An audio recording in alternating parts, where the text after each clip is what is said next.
अफ़गानिस्तान के विदेश मंत्री आमिर मुत्तकी की यात्रा भारत आने से पहले रद्द हो गई है। अफ़गानिस्तान के विदेश मंत्री आमिर मुत्तकी की भारत विदेश यात्रा भारत आने से पहले रद्द कर दी गई है। भारत ने अफ़गानिस्तान को ऑफिशियल तरीके से अफ़गानिस्तान के विदेश मंत्री को न्योता दिया था, जिसके बाद दिल्ली में करीब करीब सारी तैयारियां पूरी हो चुकी थी, लेकिन आखिर समय में आमिर मुत्तकी की विदेश यात्रा रद्द कर दी गई है। उसका सबसे बड़ा कारण यह है कि अफ़गानिस्तान के विदेश मंत्री पर अंतर्राष्ट्रीय संगठन ने बैन लगा रखा है। तो अंतर्राष्ट्रीय सुरक्षा परिषद है, उसने आमिर मुत्तकी पर बैन लगाया हुआ है। उसमें मंजूरी ना मिलने के कारण, छूट ना मिलने के कारण उनको अपनी विदेश यात्रा रद्द करनी पड़ी।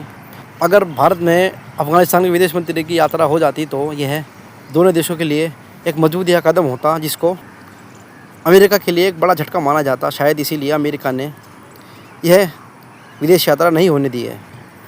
अफ़गानिस्तान लगातार अमेरिका के विरोध में रहा है और आज के समय में भारत के खिलाफ़ जो अमेरिका ने कदम उठाया है उसके खिलाफ़ भारत भी अपनी योजना बना रहा है। तो शायद यही कारण था कि भारत ने अफ़गानिस्तान को न्योता दिया था और अफ़गानिस्तान के विदेश मंत्री को भारत बुलाया था, लेकिन साजिश के तहत उनको भारत में आने से रोक दिया गया है और भारत में उनकी यात्रा नहीं हो पाई है। इसकी जानकारी खुद अफ़गानिस्तान के विदेश मंत्रालय ने दी है कि आमिर मुत्तकी को संयुक्त राष्ट्र सुरक्षा परिषद के बैन की वजह से छूट ना मिलने पर यात्रा रद्द कर दी गई है। अमेरिका लगातार भारत के खिलाफ़ भी योजना बना रहा है और इसी कारण से शायद अमेरिका ने यह यात्रा नहीं होने दी है।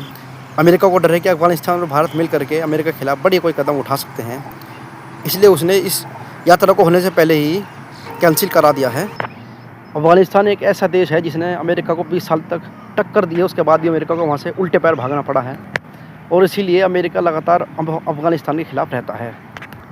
लेकिन अफ़गानिस्तान की तालिबान सरकार अमेरिका के सामने नहीं झुकती है और हमेशा अमेरिका को टक्कर देने की बात कहती है और जब भी कोई अमेरिका कदम उठाता है उसके खिलाफ़ कड़ी कार्रवाई करती है।